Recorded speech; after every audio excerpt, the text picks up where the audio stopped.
El meu cas és una mica especial respecte a la resta de diputats i diputades perquè sóc de la ciutat de Barcelona i la Diputació amb la ciutat de Barcelona té un règim una mica diferent que amb la resta de municipis, no?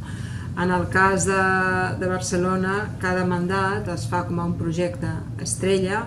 que es financia per part de l'Ajuntament, perdó, de la Diputació. Es financia aquest projecte estrella per part de la Diputació, no és com a les demandes de la resta de municipis. Però sí que és cert que des de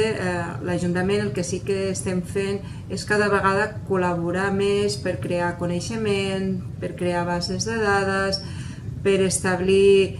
sistemes de treball conjunt entre alguns serveis de l'Ajuntament i de la Diputació, per exemple en el tema de comerç, en el tema de mercats, en el tema de turisme. Cada vegada s'està treballant més conjuntament, que jo crec que és una cosa molt positiva tant per la Diputació com per l'Ajuntament.